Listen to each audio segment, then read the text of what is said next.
भक्तानि यत्त्वं शोचितुमर्हसि कर्मण्येवाधिकारस्ते मा फलेषु कदाचन मा कर्मफलहेतुर्भूः मा ते सङ्गोऽस्त्वकर्मणि विहाय कामान्यः सर्वान् पुमांश्चरति निःस्पृहः निर्ममो निरहङ्कारः स शान्तिम् अधिगच्छति।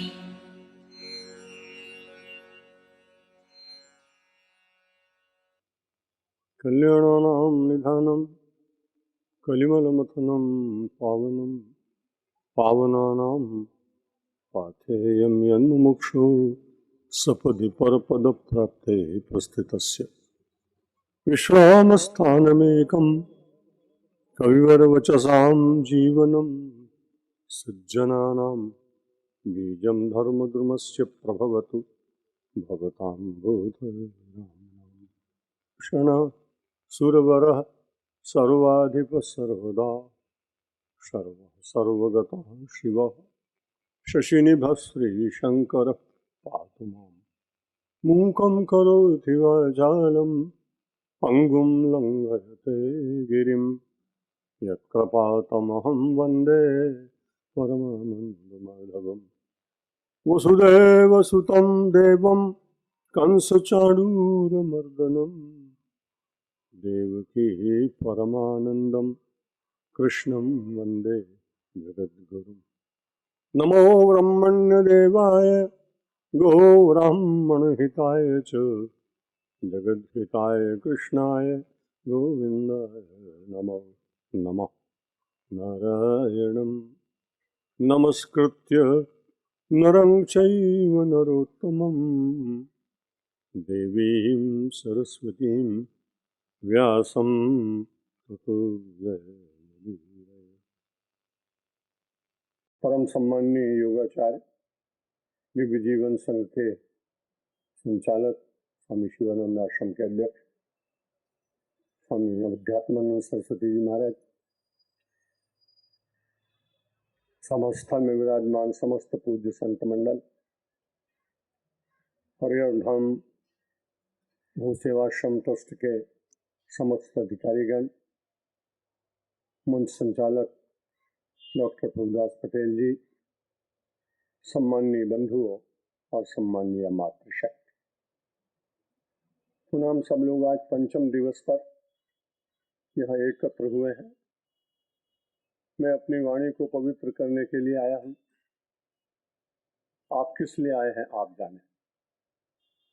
निश्चित रूप से आप भी पवित्र होने के लिए आए होंगे, क्योंकि जीवन में पवित्रता से बढ़कर कुछ भी श्रेष्ठ नहीं। जिसके पास जितनी पवित्रता है वो परमात्मा के पास उतना ही निकट।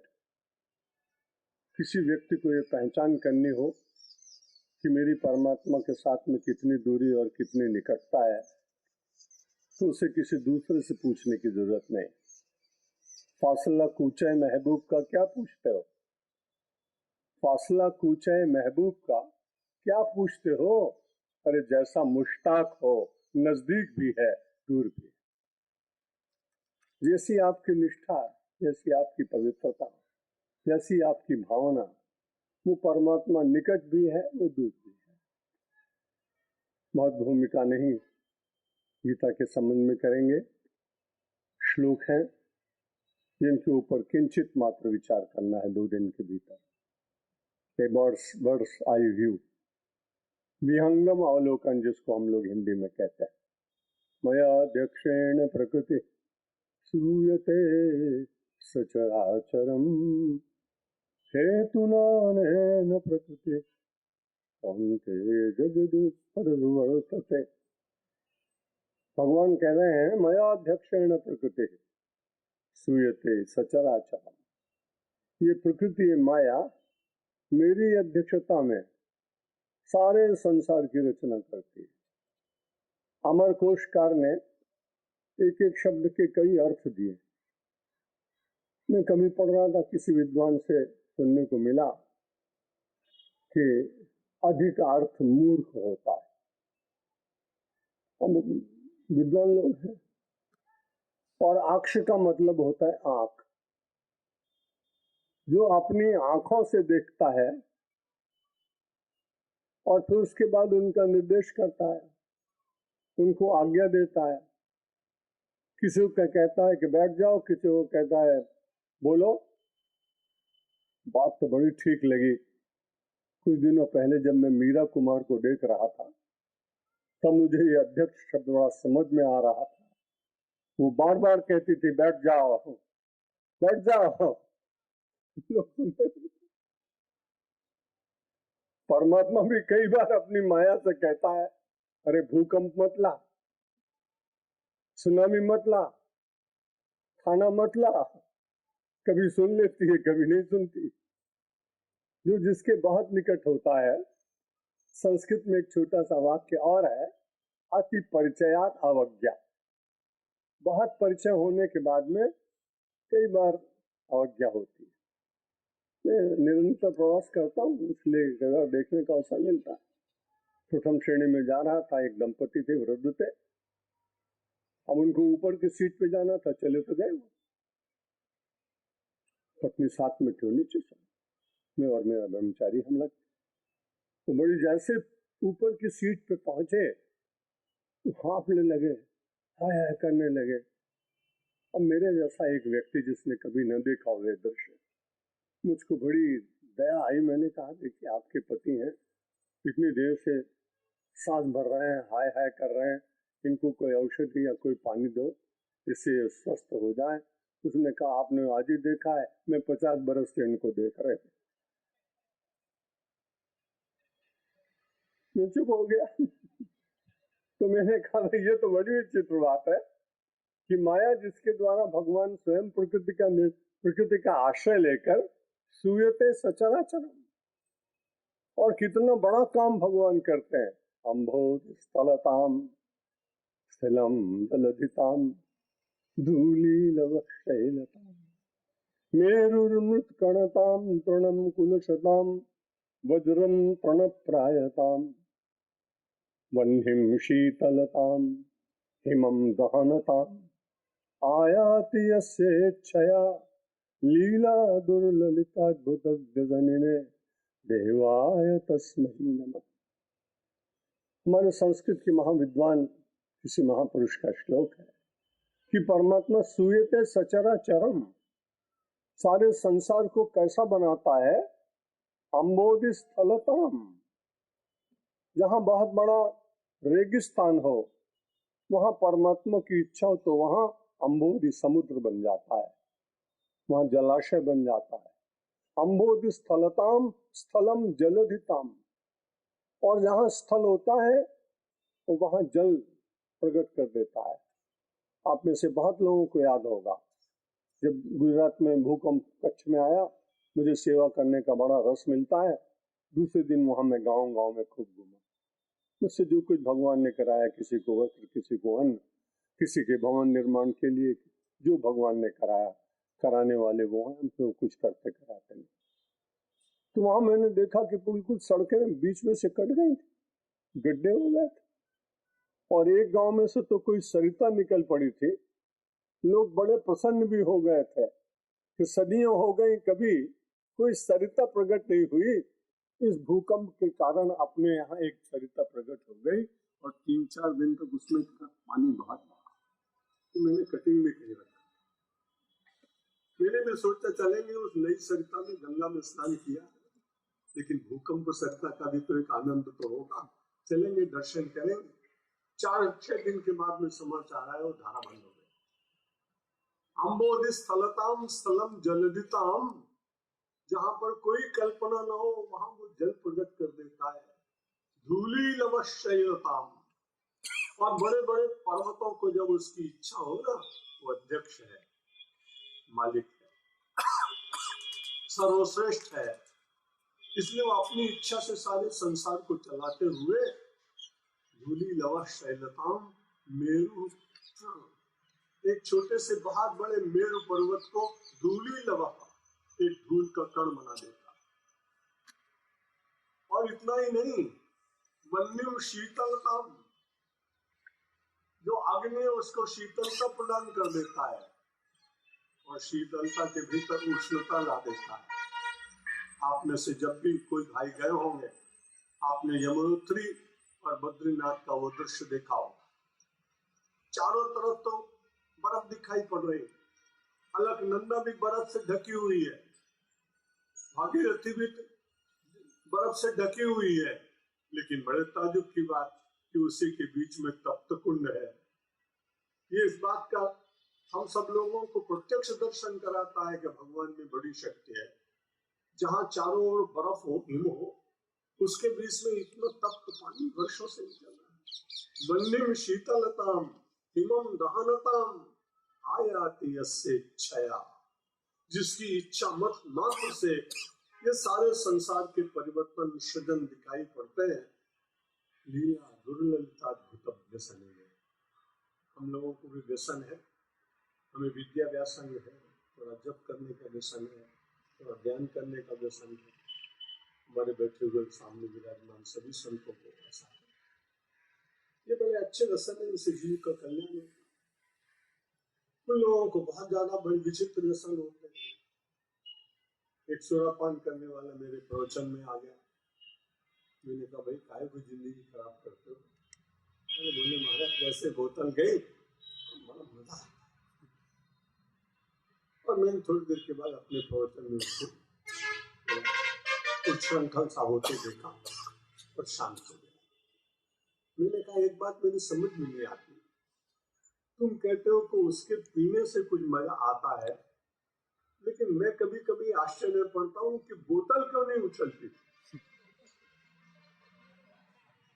और जिस ड्रम के भीतर वो रखी जाती है सुरा, वो ड्रम क्यों नहीं उछलता?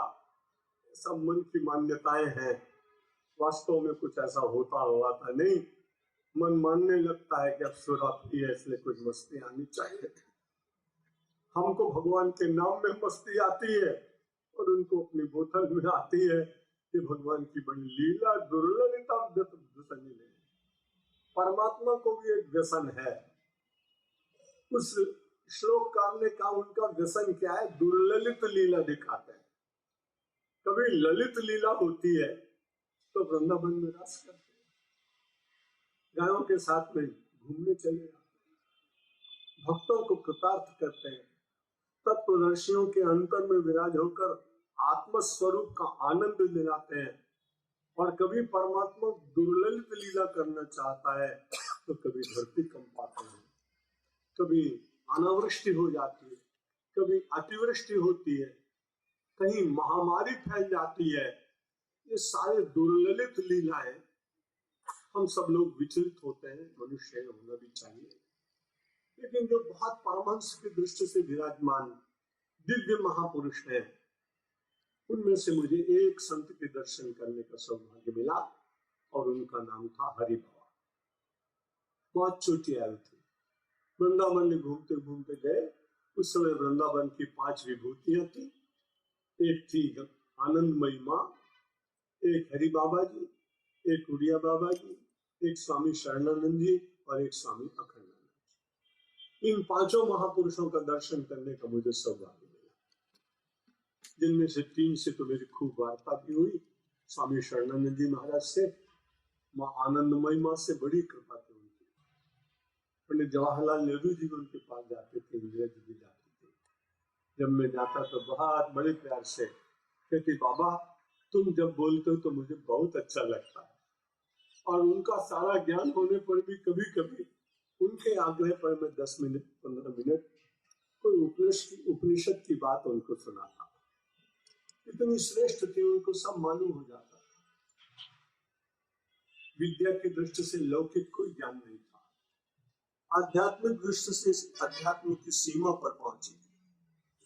पंडित नेहरू जब दर्शन करने के लिए गए थे, उन्हें कहीं पढ़ा तो उन्होंने कहा उपलब्धियों पर अहंकार मत करना। जो तुम बना रहे हो ना कोयला में, वहां भूकंप आने वाला, और सबसे पहले कोयला डैम में जो भूकंप आया उसके 4 दिन पहले माता आनंदमयी ने पंडित नेहरू को सावधान किया, क्योंकि विदेशों में पढ़े हुए महापुरुष की आलोचना करने का अधिकार नहीं। दर्शन करने गए तो वहां कहने लगे आपको मालूम नहीं कितने हमारे इंजीनियरों ने कितने अच्छी तरह से बनाया, उसमें कुछ होने वाला नहीं। लेकिन थोड़े दिनों के बाद में जो भयंकर वहां भूकंप पहली बार आया, कुछ लोगों को याद होगा, लातूर से भी बहुत पहले था, वो कहने कोयना डाल में तो माता आनंदमयी माँ सरल। लेकिन सबसे बड़ी बात यह है कि भगवान के उस लीला में, उस लीला का आनंद लेने वाला। हरि बाबा जी से मैंने प्रार्थना की, महाराज आपने बहुत बड़ा एक डैम बनाया, हरदन डैम सबसे पहले उन्होंने बनाया। गंगा जी बहुत ज्यादा वहां से बहती थी, सैकड़ों लोगों को मिलकर मिट्टी को बनाया। लोगों ने कहा कि देखिए आपकी कृपा से वहां सब कुछ बन गया, लेकिन उसके आसपास रहने वालों का आचरण बहुत अच्छा नहीं है, इसलिए आप भगवान से प्रार्थना करें और चलें, उनका आचरण ठीक करें। हरि बाबा हंसे और उन्होंने कहा तुम ठीक ही कहते हो, लेकिन मैं तो ऐसा मानता हूँ, मया अध्यक्षण प्रकृति सूर्य तो ये सचराचर, ये सारे संसार की रचना परमात्मा ही करता है, इसलिए मैंने कुछ किया नहीं, ये सब उसी ने किया। हे तुनाने कौनते जगत विपरीत, इस जगत में जो परिवर्तन होता है किसी हेतु से होता है, और नाना प्रकार के हेतुओं का वर्णन हमारे शास्त्रों में किया गया है, जिनके संबंध में बात नहीं करेंगे। लेकिन जैसा मैंने आपको बताया कि भगवान, हम सब लोग उनके सामने बड़े छोटे लोग हैं ना, इसलिए वो हम सब छोटे साधारण लोगों को अक्षरशः अपनी आंख से देखता रहता है, और यदि न देखता रहता तो भगवान का नाम सर्वद्रष्टा क्यों होता। इसलिए सचमुच वही अध्यक्ष है। ये व्यवहार चलाने के लिए जहां तहां अध्यक्ष लोग बैठते हैं, बहुत बड़ी अच्छी बात है, वो नियमन करने के लिए होता है, व्यवस्था चलाने के लिए होते हैं, लेकिन वास्तव में अध्यक्ष तो सारे संसार का मया अध्यक्ष है।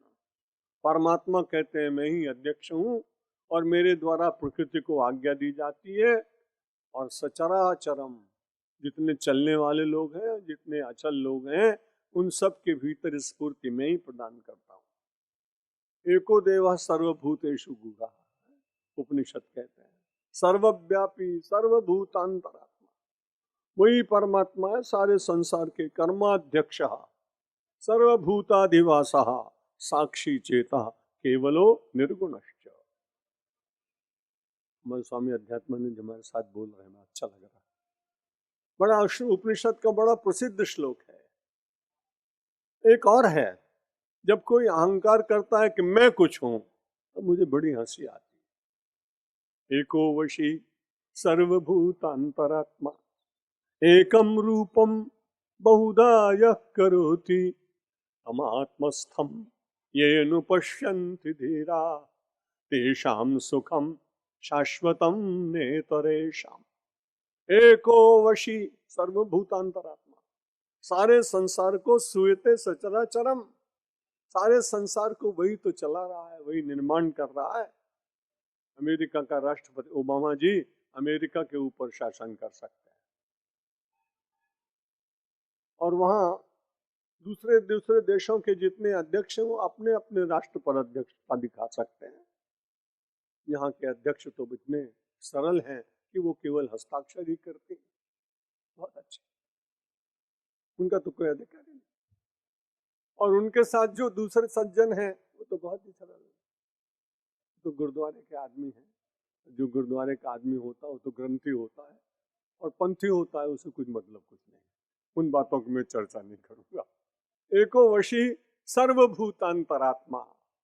लेकिन वास्तव में विचार करें तो छोटे छोटे राष्ट्रों के अध्यक्ष, अपनी सेनाओं के बल से उत्पात मचाने वाले लोग, प्रजा को पीड़ित करने वाले लोग ये विचार नहीं कर पाते कि हम नहीं है सबसे बड़े।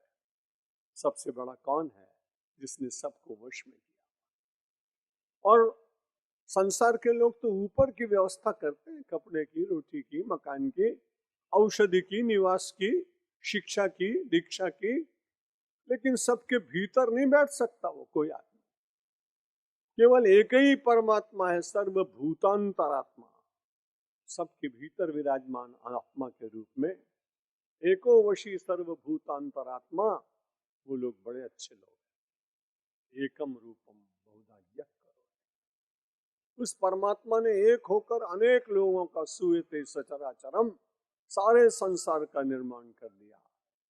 यदि किसी को शांति पानी हो, इस श्लोक में उसका वर्णन नहीं, पर इस मंत्र में इसका वर्णन किया गया है। तो उस परमात्मा को एको वशी सर्वभूतांतरात्मा एकम रूपम बहुधा यः करोति तमात्मस्थम, उस परमात्मा को अपने भीतर भी देखने का प्रयत्न करता है। तेषाम सुखम, उस व्यक्ति को निश्चित रूप से सुख मिलेगा। एक दिन मैं आपको निषेध कर चुका हूं कि सुख आदमी को साथ देता नहीं है, सुख साथ छोड़ देता है। इसलिए बड़ी सीधी सी बात है, कोई साधक कोई जिज्ञासु प्रश्न कर सकता है कि उपनिषद तो कहते हैं तेषाम सुखम, उनको सुख मिलेगा। 21वीं सदी के इस व्यक्ति की इस जिज्ञासा का समाधान अगले छोटे से शब्द में कर दिया उपनिषद ने, सुखम नहीं शाश्वतम सुखम। इसलिए उसको शाश्वत सुख, जिसे हम आनंद कहते हैं, तेषाम सुखम शाश्वतम नेतरेषाम। आप कितना भी धन कमाएं अच्छी बात है, आप कितने भी अच्छे आभूषण रखें बड़ी अच्छी बात है, लेकिन इस भ्रम में मत रहिएगा कि इसके द्वारा आपको शाश्वत सुख मिल जाए।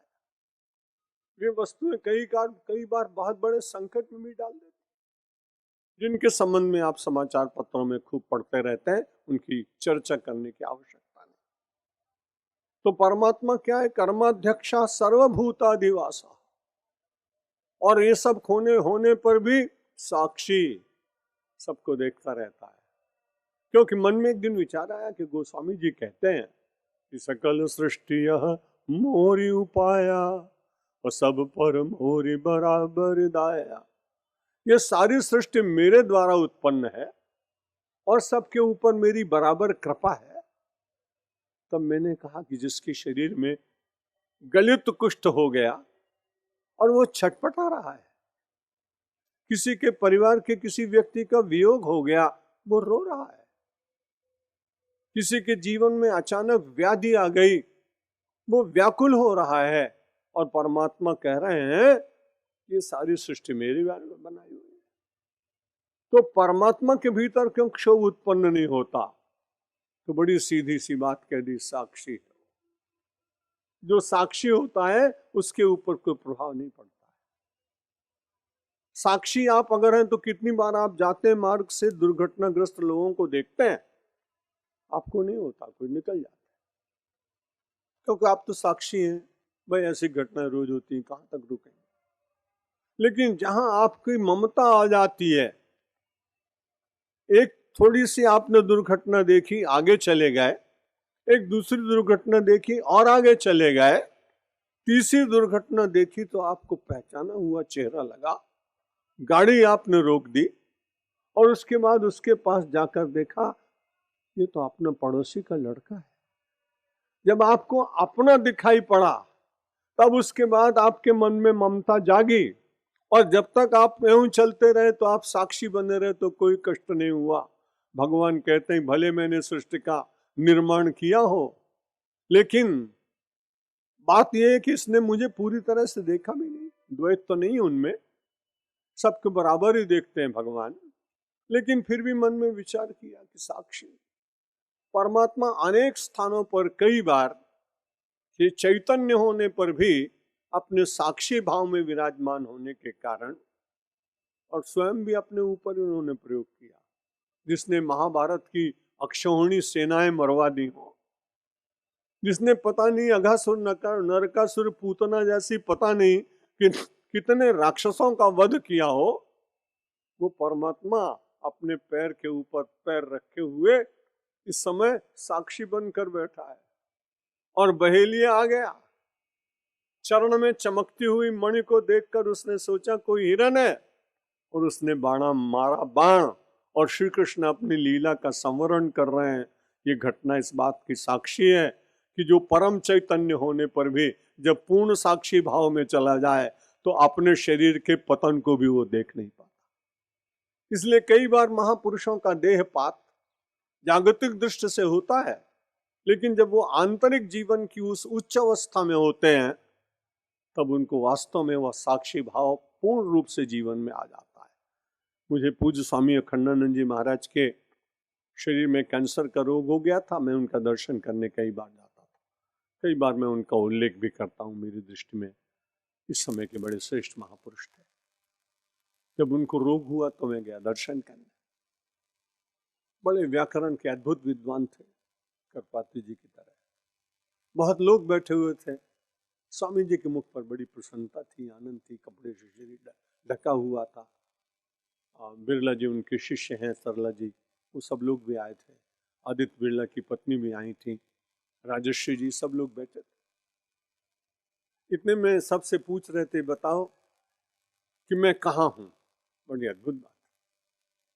वो बेचारे क्या कहते, सब बोले कि आश्रम में, वृंदावन में, कमरे में, आसन पर है, यही उत्तर देते थे।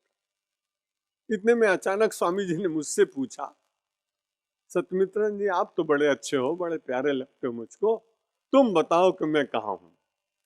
मैंने कहा महाराज आपको जहाँ रहना चाहिए आप वही हैं। उन्होंने कहा ये उत्तर ठीक नहीं, ठीक उत्तर दो। मैंने कहा महाराज आप देह में तो हैं, लेकिन मैं देख रहा हूँ 1 घंटे से आपके पास बैठा हूँ तो आपके मुख पर कहीं विषाद नहीं दिखाई पड़ रहा, कहीं उदासीनता नहीं आ रही, कुछ छूट रहा है ऐसा आपके मन में विचार नहीं आ रहा। इसलिए मैंने कहा कि आप जहाँ होना चाहिए आप आत्मा में हैं, आप देह में नहीं हैं। बड़े प्रसन्न हुए स्वामी जी, बोले बहुत अच्छी बात तुमने कही, मैं भी सोच रहा था कि हूँ कि नहीं। मैंने कहा मैं तो सेवक हूँ, मैं तो आपसे बहुत सीखने आता हूँ, विद्यार्थी हूँ आपका, मुझसे आपने क्यों पूछा। बोला मन कर गया। मैंने कहा साक्षी चेता केवलो निर्गुणश्च। जब व्यक्ति स्वयं परमात्मा का अंश है ना, इसलिए उसके सारे उस सद्गुण उसके भीतर उतरने चाहिए।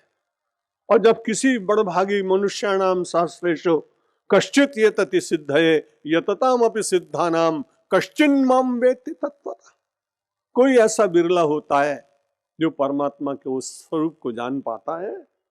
परमात्मा आगे आगे की पंक्ति में श्री कृष्ण भगवान कहते हैं, अवजानन्ति मां मूढ़ा मानुषीम तनुमाश्रितम परम भावमजानन्तो मम भूतो महेश्वरम। वास्तव में तो सारा संसार में जितने लोग हैं वो सब ब्रह्म के स्वरूप ही तो है। सर्वम खलविदम ब्रह्म नहीं नानास्त किंचन। अलग अलग जो कुछ दिखाई पड़ रहा है वो अलग अलग कुछ है ही नहीं। लेकिन संसार में मूढ़ लोग भी तो है ना, वो भगवान के लिए समझते हैं मानुषीम तनुमाश्रितम, वो मुझे मनुष्य के रूप में देखते हैं। अवजानन्ति मां मूढ़ा, जो मूढ़ हैं, जो कम बुद्धि के लोग हैं, परम भाव मजानंता, मेरे परम भाव को न जानते हुए।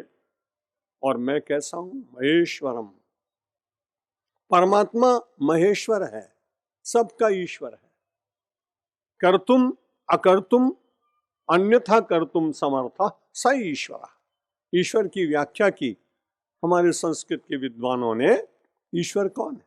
ईशुतुम, इच्छा करे। वशितुम, सारे संसार को अपने वश में रखे।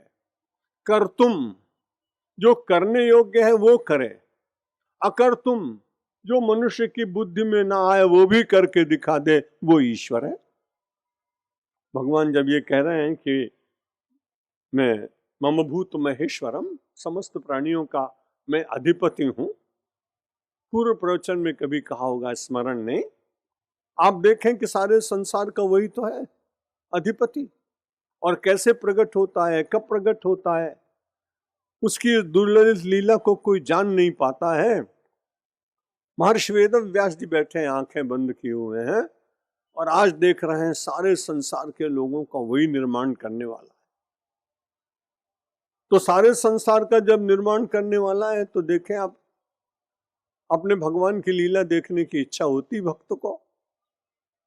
लोग ऐसा मानते हैं कि दुशासन ने अत्याचार किया और द्रौपदी का चीर खींचने लगा, भक्त ऐसा मानते कि यदि वैसा न करती तो भगवान के एक अद्भुत अवतार का दर्शन न होता।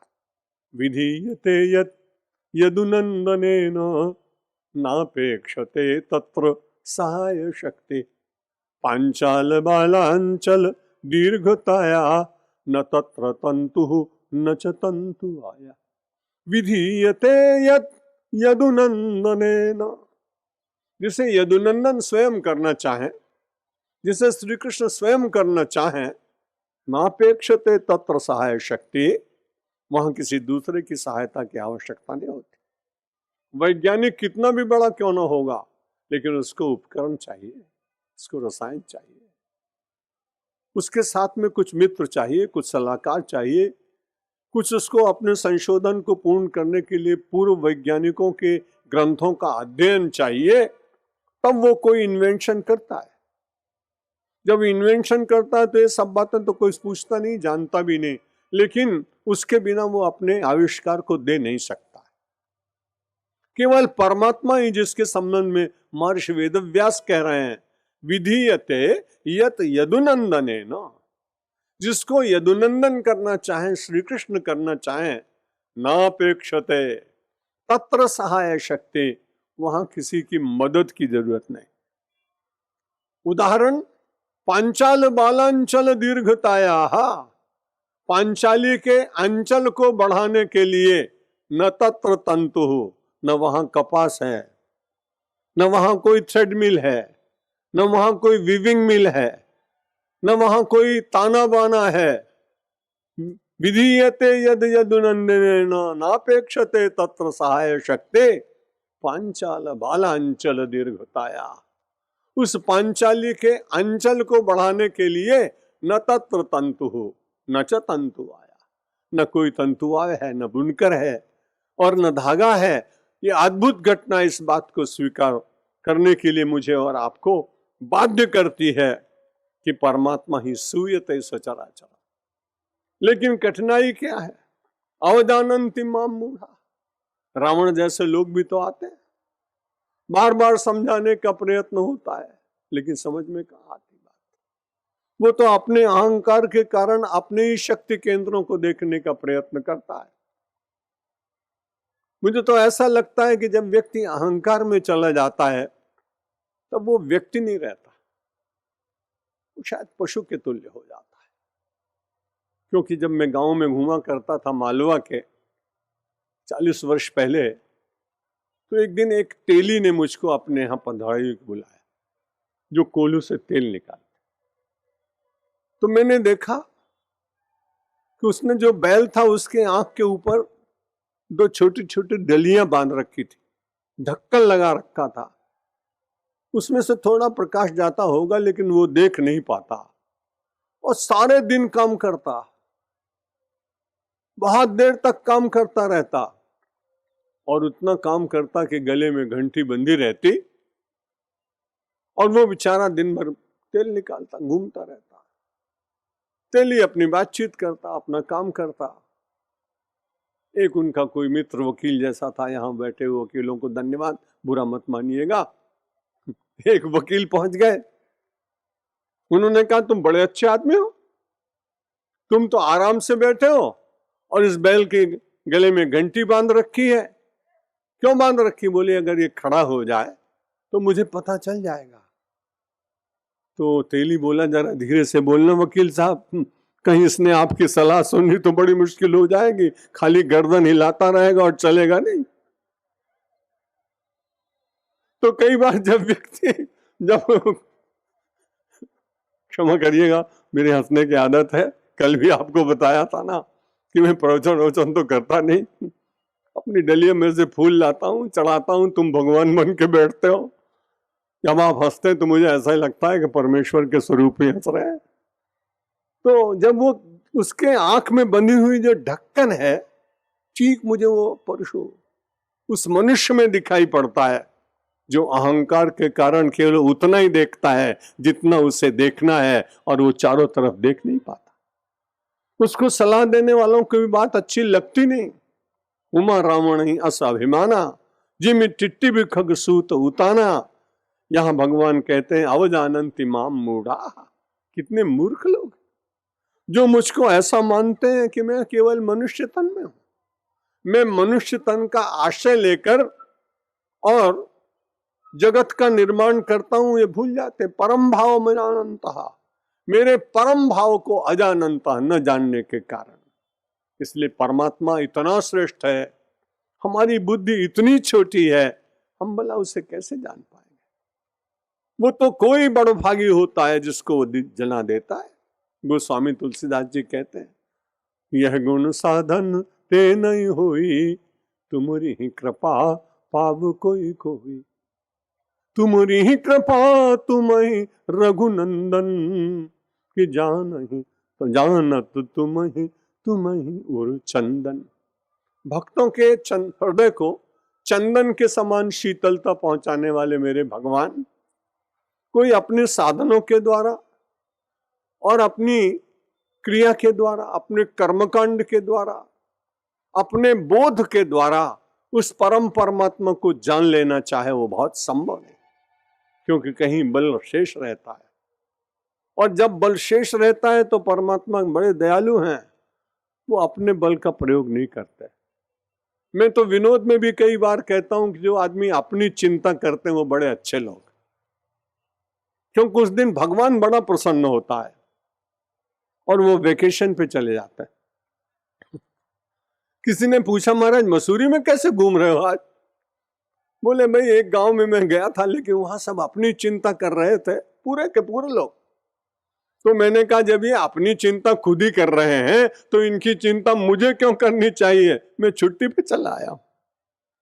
परमात्मा को अवकाश देना हो तो अपनी चिंता करना, और परमात्मा का रक्षण करने के लिए अपने पास रखना हो तो मेरे भाई बहन चिंतन करना, चिंता छोड़ देना, परमात्मा आपके पास आ जाएगा। अवजानन्ति माम मूढ़ाः मानुषीम तनुमाश्रितम परम भाव मजानंतो मम भूत महेश्वरम।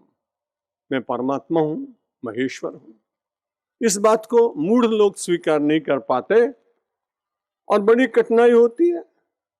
परमात्मा ने तो सब कुछ बनाया है, घड़ा भी उसका, सुराही भी उसकी, कुल्हड़ भी उसका, दही जमाने वाली कुंडी भी उसी की। ये सब माटी के तो ही हैं।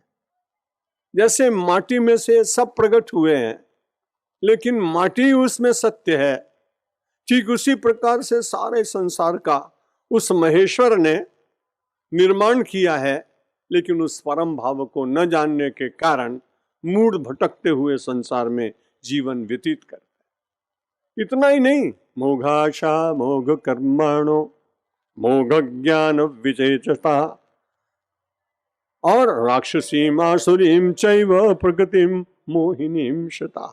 अग्रिम श्लोक में भगवान ने कहा, मोघ आशा, व्यर्थ की आशाएं किया करते हैं। शेख चिल्ली की कहानी बचपन में आपने सबने सुनी, इसलिए उसको यहां दोहराएंगे नहीं, सब जानते हैं। शेख चिल्ली की कहानी सबने सुनी होगी। बोलते तो है बड़ा शेख चिल्ली जैसा, पता नहीं उनको कथा मालूम है कि नहीं। खैर जो भी हो, मोघ आशा, व्यर्थ की आशा में जीवन व्यतीत करता है। आशा पूर्ण होगी ये कहना बहुत कठिन है, लेकिन आशा बड़ी विचित्र है। हते भीष्मे हते कर्णे भीष्मे च विनिपातते। तो धृतराष्ट्र कह रहा है अभी भी आशा तो है। कैसे आशा तुम जीतोगे महाभारत? उसने कहा कि आशा बलवती राजन शल्यो जेष्यति पांड्यमान। जो शल्य है वो पांडवों को जीत ला गया। लोगों ने कहा अब तुम जीतोगे नहीं, काहे को बिना मतलब की आशा करते हो? हते भीष्मे हते कर्णे द्रोणे च विनिपातते। द्रोणाचार्य चले गए, भीष्म चले गए, कर्ण चला गया। अब शांति से भगवान का नाम लो और व्यर्थ की आशा मत करो। लेकिन मोघ आशा, मोघ आशा में जीने वाला वो व्यक्ति, और आप बुरा मत मानिएगा, हम में से बहुत लोग धृतराष्ट्र बन जाते हैं। आंखें होती हैं पर दिखाई नहीं पड़ता। जब भीतर की दृष्टि चिंतन समाप्त होता है तो हम सब धृतराष्ट्र के नवीन संस्करण बन के देखते हुए भी नहीं देखते हैं। यही तो आश्चर्य की बात। मोघ आशा, वो कहता है शल्य जीत लेगा, लेकिन कहां हो सकता था। अरे छोटा सा एक प्राणी जगत का प्राणी भृंग भौरा, वो बेचारा आशा में तो अपने प्राणी छोड़ देता है। सायंकाल पहुंचा, सरोवर में कमल का फूल खिला था, सुगंध उड़ रही थी, परिमल बिखर रहा था, कोमलता बुला रही थी, सौंदर्य सजग कर रहा था। आकर्षण में बना बना वो भ्रमर, और वो कमल के पुष्प पर बैठ गया। अभी धीरे धीरे सूर्यास्त होने लगा। सूर्यास्त हुआ कि कमल के कोष बंद होने लगे। भ्रमर करत घर कोरे काठ में, बंधत कमल के पात, उधो मन माने की बात। सूरदास जी के पद का अंश है। ये मन की आशा पता नहीं कहां चली जाती है, जो इतना कठोर लकड़ी में छेद कर सकता है। वो भ्रमर कोमल कमल के पात में, फूल में बन गया। अब बड़ी कठिनाई हुई, सूर्यास्त हो चुका है, कमल बंद हो गया है। बैठा बैठा सोच रहा है, रात्रिर्गमिष्यति भविष्यति सुप्रभातम, भास्वानुदेश्यति हसिष्यति पंकजश्री, इत्थम विचिन्तयति कोश गते दुरेफे, हा हंत हंत नलिनीम गजमुज्जार। क्या हो गया? सोच रहा है रात्रिर्गमिष्यति, रात चली जाएगी, सवेरे भुवन भास्कर मरीच मालिन आदित्य की दिव्य किरणें प्रकट होंगी। हसिष्यति पंकजश्री, और ये बंद हुआ कमल, और ये खिल जाएगा, मैं उड़ जाऊंगा। रात्रिर्गमिष्यति भविष्यति सुप्रभातम, भास्वान उदेश्यति हसिष्यति पंकजश्री, इत्थिम विचिंतयति। इस आशा में, मोघ आशा, इसी आशा में विचिंतयति, सोच रहा था। लेकिन घटना कुछ विचित्र घटी। एक हाथी उसी समय आ गया सरोवर में पानी पीने के लिए। पानी पीते पीते उसने उस कमल के फूल को तोड़ा। हा हंत, कैसी विचित्र बात है। नलिनीम गजमुज्जहार, उस हाथी ने उस नलिनी को, उस कमलिनी को, उस कमल के फूल को उठा लिया। मोघाशा, मोघ कर्माणा। हम सब लोग पूरे जीवन में कई बार मोघाशी जीवन तो व्यतीत करते हैं। अब ये हो जाएगा, अब ये हो जाएगा, अब ये हो जाएगा। और बड़ी विचित्र बात है, हिरन बेचारा दूर में देखता है। मैं जैसलमेर प्रवचन करने गया पहली बार, मुझे मेरी अज्ञानता पर बड़ी हंसी आई। मैंने अपने साथ के वैसे मित्र से कहा, देखो कैसे बढ़िया सरोवर, मध्याह्न था और इतना बड़ा रेगिस्तान रण, तो दूर से उसमें पानी दिखाई पड़ रहा था। दूर से पानी दिखाई पड़ रहा था। मैंने कहा तुम लोग बड़ा हल्ला मचाते हो कि यहाँ जल नहीं, यहाँ तो बड़ा सरोवर। तो उन्होंने कहा हमारा ऐसा ही है, आप पहली बार आए, हम यहाँ पहली बार आए।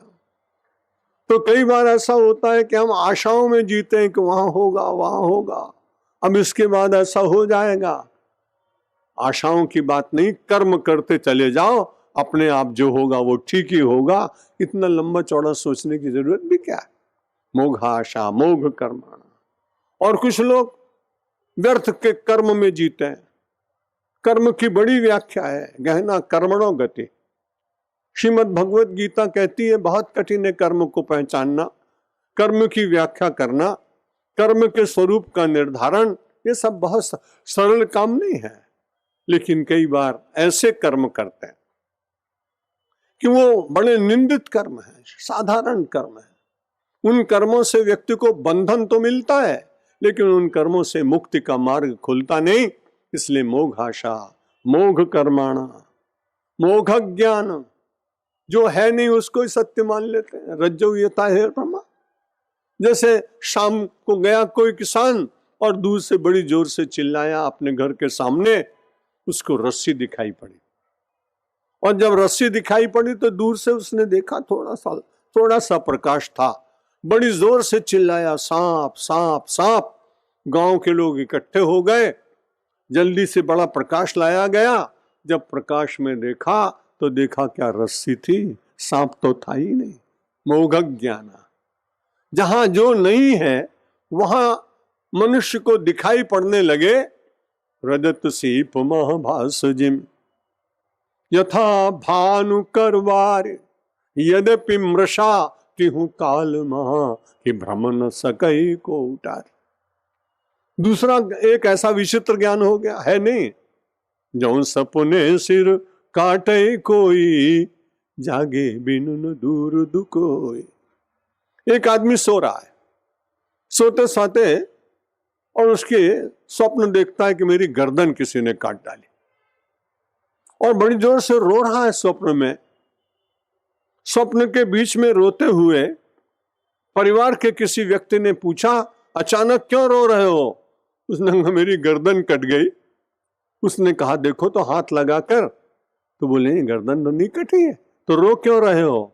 वो मोघक ज्ञान, स्वप्न में ऐसा ज्ञान हो गया कि मेरी गर्दन कट गई। जो सपने सिर काटे कोई जागे बिनु न दूर दुख होई। जब तक जगेंगे नहीं ना, तब तक वो दुख दूर नहीं हो सकता है। स्वप्न में मत जिंदा रहो, सपनों को बहुत ज्यादा मत पालो, आज में जियो। बड़ी कठिनाई है, या तो हम भूत में जीते हैं, मैं भी जीता हूं, भूत मेरे साथ भी है, भूत में जीते हैं। अरे भाई 62 में गए थे तो उस समय मुझे स्टेट गेस्ट बनाया था जोमो कैनाडा ने। आगे पीछे मेरी गाड़ी चलती थी, बड़ी तेजी से भागता था। ये भूत है कि नहीं? जो बीत गया उसका चिंतन भूत। अब इतने बड़े बड़े नगरों में वो बड़े दांत वाले भूत थोड़ी आएंगे जो आते थे। वो 13 मंजिल में चढ़ेंगे कैसे बेचारे? लिफ्ट तो बहुत छोटी होती। इसलिए वो भूत नहीं, जो भोगा हुआ कुछ है वही बार बार मस्तिष्क के सामने आए। तो गीता कहती है भूत की चिंता मत करो, भविष्य पर विश्वास न करो, वर्तमान में जीने का यदि प्रयत्न करोगे तो यही तुम्हारा भविष्य अपने आप उज्जवल बना देगा। मोघाशा मोघ कर्माणा मोघ ज्ञान विचेतसा। और उनका चित्त भी निरंतर विचलित रहता है। चित्त जो विचलित चित्त है वो किसी एकाग्रता को कैसे पाएगा? वो किसी एक वस्तु पर कैसे टिक पाएगा? इसलिए संसार और कुछ है ही नहीं मेरे भाई बहन, चित्त में वही संसारा तत्प्रयत्न शोधयेत। ये जो चित्त है अपना वही तो संसार है। यहाँ पर आस्था वाले भाई खड़े अपने लाए हैं वीडियो, और दूसरे भाई कर रहे हैं, और दोनों हमारे सामने कैमरे हैं। मैं बड़े मजे से प्रवचन कर रहा हूं, मुझे लग रहा है कि मेरा चित्र आ रहा है, लेकिन कभी ये चुपचाप धीरे से वो बटन ऑफ कर दे जिसमें से चित्र लिया जाता है, तो कैमरा भी है, कैमरामैन भी है, मैं भी बैठा हूं, लेकिन मैं उसमें नहीं आऊंगा क्योंकि उसने वहां ऑफ कर दिया है, उसने बटन बंद कर दिए। ठीक इसी प्रकार से मेरे भाई आप भी विचार करिए कि अपना शरीर ये कैमरा है, ये घूम रहा है, चित्त अपना उसका लेंस है। अपने विचार के द्वारा जब तक क्लिक नहीं करेंगे तब तक उसके ऊपर कोई चित्र बनने वाला नहीं है, ऐसा आप अनुभव भी करते हैं।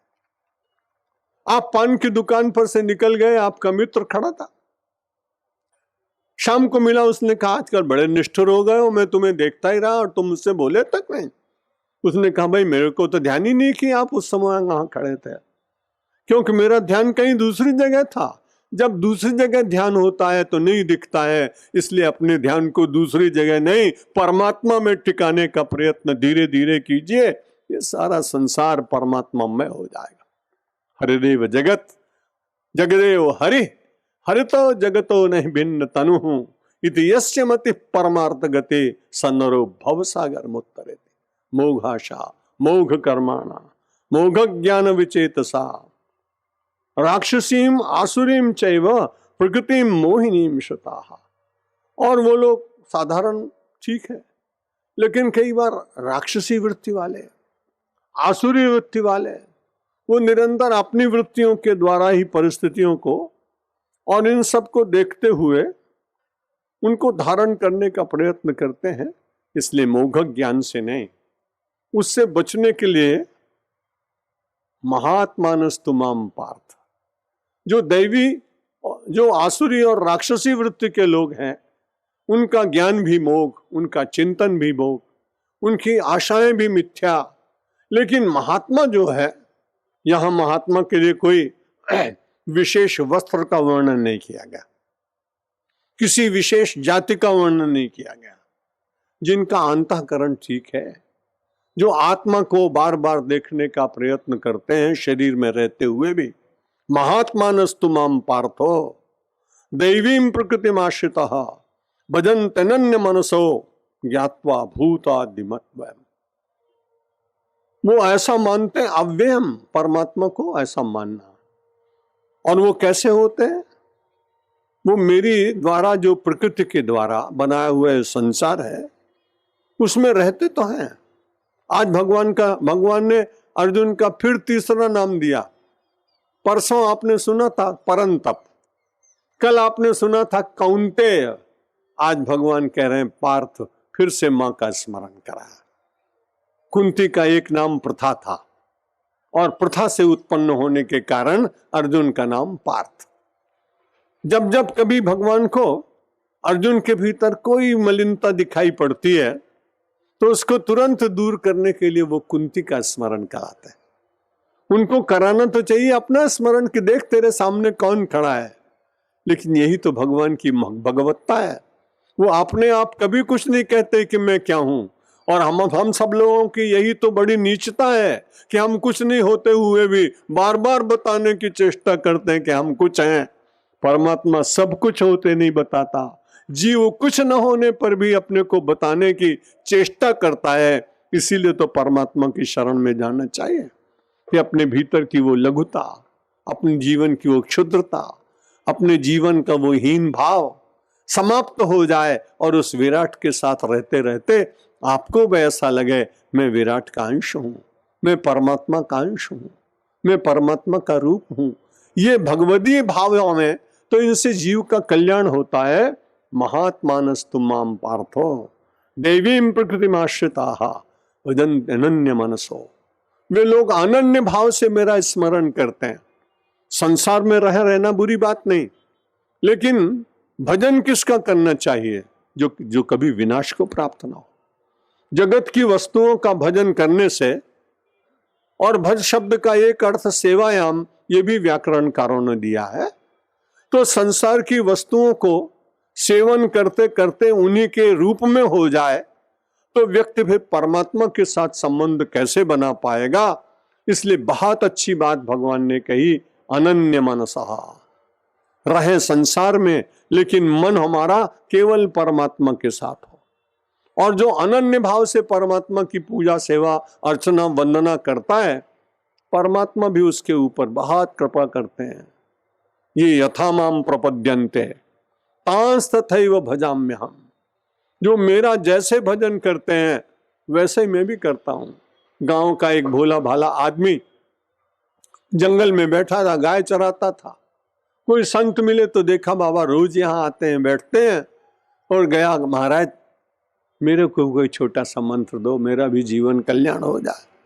अरे जाओ बेटा, गाय चरा क्या रखा है? नहीं महाराज, मैं तो अब नहीं जाऊंगा, मुझे कोई मंत्र दीजिए, कोई भगवान का नाम बताइए, और बताइए कि भगवान कैसे होंगे ऐसा बता दीजिए।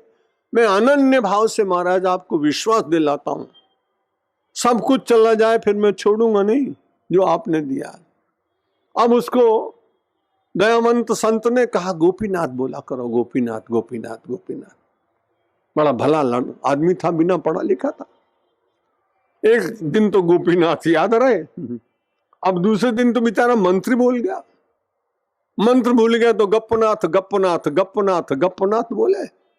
अब बड़ी कठिनाई, उस दिन तो भोजन भी नहीं किया, रात को सोया भी नहीं। तो एक दिन और बीत गया।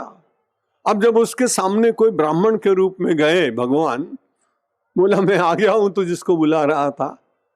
बोला तो आप तो चतुर्भुज नहीं है, आप तो इतने सुंदर नहीं, वेणु कहाँ है आपका, आपकी वैजयंती माला कहाँ है, आपका मुकुट कहाँ है? जाओ जाओ, आपसे बात नहीं करनी है, मेरे भजन में बांधो, मेरी अनन्यता में दोष आ रहा है। अब बड़ी कठिनाई हुई, तो तू कैसे मानेगा कि मैं वही हूं? बोले या तो अपना रूप दिखाओ। बोले रूप न दिखाएं तो उसने कहा मेरे गुरु जी जिन्होंने मुझे मंत्र दिया था, मैं उनको बुला के रहता हूं, तुम खड़े रहो यहाँ। अब बेचारे भगवान खड़े, वो बुलाने के लिए गया, लौट के आए, चरणों में पड़ गए। जैसे उन्होंने ध्यान किया उनको वो स्वरूप दिखाई पड़ा, क्योंकि सिद्ध पुरुष थे। उन्होंने कहा यही है भगवान, प्रणाम कर।